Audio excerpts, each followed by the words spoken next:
Selamat pagi, Shalom. Selamat pagi, Shalom. Sekali lagi, Shalom. Shalom. Puji nama Tuhan, bersyukur buat hari ini, buat kebaikan Tuhan. Bersyukur karena buat kepercayaan yang diberikan kepada saya oleh Ibu Asrama untuk menyampaikan kebenaran firman Tuhan pada pagi hari ini. Langsung saja kita membuka Alkitab kita dalam kitab Lukas. Lukas pasal yang ke-17 ayat yang ke-11 sampai ayat yang ke-19. Lukas pasal yang ke-17 ayat yang ke-11 sampai ayat yang ke-19. Jadi firman Tuhan ini sudah tidak asing lagi untuk kita baca dan dengarkan. Kaum pria membaca ayat yang berangka ganjil dan kaum wanita membaca ayat yang berangka genap. Sudah menemukan semuanya? Lembaga Alkitab Indonesia memberi judul ke-10 orang kusta. Kaum pria 1, 2, 3. Dalam perjalanan di Yerusalem, Yesus menyusul perbatasan Samaria dan Galilea. Ketika ia memasuki suatu desa, datanglah 10 orang kusta menemui dia. Mereka tinggal berdiri agak jauh. Dan berteriak, Yesus Guru, kasihanilah kami. Lalu ia memandang mereka dan berkata, pergilah, perlihatkanlah dirimu kepada imam-imam. Dan sementara mereka di tengah jalan, mereka menjadi terakhir. Seorang dari mereka ketika melihat bahwa ia telah sembuh, kembali memuliakan Allah dengan suara nyaring. Lalu tersungkur di depan kaki Yesus dan mengucap syukur kepadanya. Orang itu adalah seorang Samaria. Lalu Yesus berkata, bukankah ke-10 orang tadi semuanya telah menjadi tahir? Di manakah yang 9 orang itu? Bersama-sama.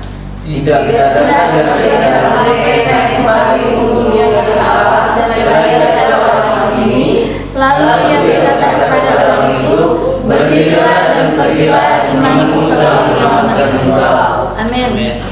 Jadi melalui kebenaran firman Tuhan kita pada pagi hari ini, kita akan belajar bersama tema dari hidup yang dipulihkan.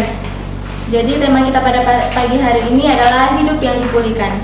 Teman-teman yang dikasihi dan diberkati oleh Tuhan kita Yesus Kristus, dalam kita menjalani kehidupan kita, pasti banyak hal yang kita hadapi, teman-teman. Salah satunya ketika kita masih ada di dunia ini, tentunya kita akan diperhadapkan dengan begitu banyak permasalahan. Ketika kita masuk dalam permasalahan itu, pasti yang kita inginkan dalam kehidupan kita adalah keluar dari permasalahan itu, teman-teman. Hidup kita dipulihkan dari keadaan yang demikian, teman-teman. Oleh karena itu, pada pagi hari ini, melalui tema hidup yang dipulihkan, dalam kehidupan kita apa yang ingin supaya Tuhan pulihkan dalam kehidupan kita, teman-teman. Entah itu masalah, atau mungkin berbicara tentang keuangan kita, ekonomi kita, bahkan kita yang di tempat ini, kita yang sebagai mahasiswa-mahasiswi, kita sebagai siswa-siswi, apa yang kita ingin supaya Tuhan pulihkan dalam kehidupan kita, teman-teman. Kalau kita melihat di dunia sekarang ini, banyak yang ditawarkan oleh dunia. Ketika kita mengalami masalah, banyak yang dunia tawarkan untuk kita keluar dari masalah itu. Tapi teman-teman yang diberkati oleh Tuhan kita Yesus Kristus, segala sesuatu yang berasal dari dunia ini tidak menjamin, teman-teman.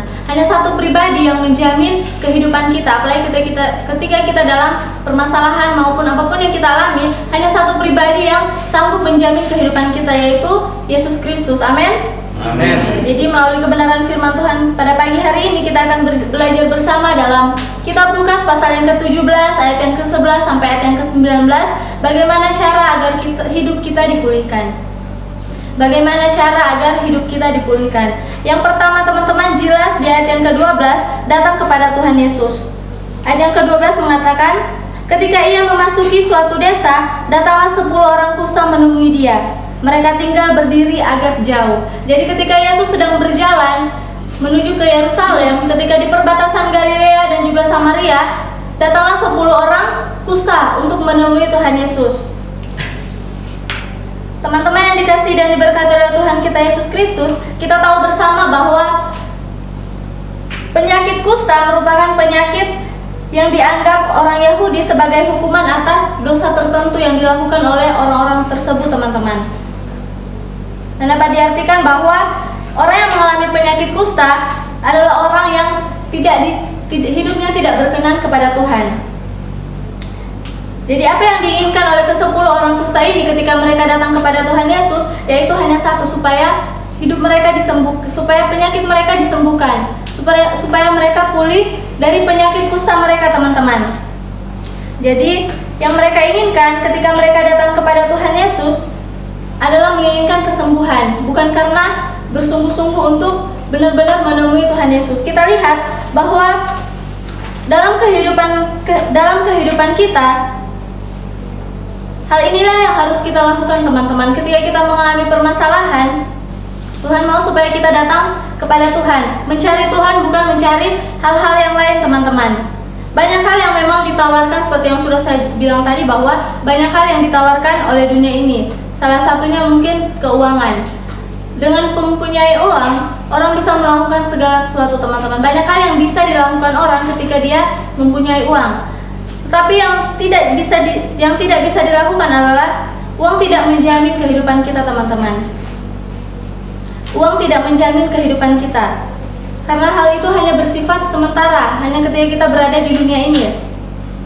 Teman-teman yang dikasihi dan diberkati oleh Tuhan kita Yesus Kristus, mereka datang kepada Tuhan Yesus. Ini adalah tindakan awal untuk supaya mereka sembuh. Kesembuhan dari ke-10 orang kusta ini, teman-teman. Jadi bagaimana dengan kehidupan kita? Ketika kita mengalami problema, masalah dan sebagainya, yang perlu kita lakukan adalah datang kepada Tuhan. Yesaya pasal 55 ayat yang kedua mengatakan bahwa carilah Tuhan selama Ia berkenan ditemui, teman-teman. Carilah Tuhan selama Ia berkenan ditemui. Kita ingat bahwa kisah ketika Yesus dan murid-muridnya berada di tengah danau, yang membangunkan Yesus bukan angin ribut dan juga hujan badai yang terjadi pada saat itu, tetapi ketika murid-muridnya berteriak, teman-teman. Dalam kehidupan kita, masalah yang terjadi dalam kehidupan kita itu tidak dapat terselesaikan ketika kita hanya mengandalkan sesuatu yang berasal dari dunia ini. Tetapi ketika kita mengandalkan Tuhan, hal itulah yang menjamin dalam kehidupan kita. Matius pasal 28, pasal ke-11 ayat yang ke-28 juga mengatakan bahwa Tuhan yang akan memberikan kelegaan dalam kehidupan kita. Jadi setiap permasalahan yang kita hadapi, satu-satunya kunci yang utama adalah datang kepada Tuhan, agar supaya kehidupan kita dipulihkan oleh Tuhan. Amin. Kemudian yang kedua, bagaimana agar supaya kehidupan kita dipulihkan adalah melakukan perintah Tuhan. Seperti yang terdapat di ayat yang ke-14, lalu Ia memandang mereka dan berkata, pergilah, perlihatkanlah dirimu kepada imam-imam, dan sementara mereka di tengah jalan, mereka menjadi tahir. Teman-teman yang diberkati oleh Tuhan kita Yesus Kristus, 10 orang kusta tadi datang kepada Yesus dengan tujuan supaya mereka disembuhkan. Jadi teman-teman yang diberkati oleh Tuhan kita Yesus Kristus, ketika kita membaca konteks pembacaan Alkitab kita ini, kita melihat bahwa Yesus tidak langsung menyembuhkan mereka saat mereka bertemu pertama kali di jalan itu, teman-teman. Melainkan Yesus menyuruh mereka supaya mereka memperlihatkan diri mereka terlebih dahulu kepada imam-imam. Nantilah di tengah jalan baru mereka menerima yang namanya kesembuhan. Tubuh mereka menjadi tahir, teman-teman. Kadang hal yang sama terjadi dalam kehidupan kita. Ketika kita mengalami masalah dan datang kepada Tuhan, kita berdoa kepada Tuhan, kita memohon supaya Tuhan memulihkan masalah atau apapun yang terjadi dalam kehidupan kita. Karena itu tidak langsung secara instan terjadi, teman-teman. Harus ada yang namanya proses yang kita lakukan, harus ada yang namanya sesuatu yang kita lakukan, teman-teman. Jadi teman-teman yang dikasihi dan diberkati oleh Tuhan kita Yesus Kristus, Tuhan mau supaya kita berdoa dan bekerja. Kita ora et labora, melakukan sesuatu dan kita doakan apa yang juga kita lakukan itu. Yang tentunya teman-teman paling penting adalah kita melakukan perintah Tuhan. Apa yang Tuhan sampaikan dalam kehidupan kita, mendengarkan apa yang Tuhan inginkan untuk kita lakukan, teman-teman. Jangan sampai kita terbalik, teman-teman. Kita memerintahkan Tuhan, tapi biarlah perintah Tuhan yang terjadi dalam kehidupan kita.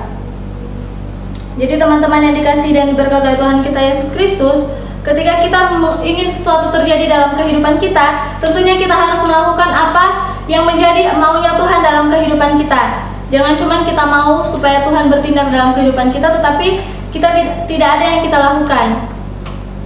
Biarlah kebenaran firman Tuhan ini yang kedua, ketika kita menginginkan suatu hal terjadi dalam kehidupan kita, Cara yang kedua adalah melakukan perintah Tuhan. Amin. Kemudian yang ketiga yang harus kita lakukan agar hidup kita dipulihkan adalah bersyukur kepada Tuhan. Ketika kita sudah mengalami pemulihan, yang harus kita lakukan adalah bersyukur kepada Tuhan. Di ayat yang ke-15 mengatakan, seorang dari mereka ketika melihat bahwa ia telah sembuh, kembali sambil memuliakan Allah dengan suara nyaring.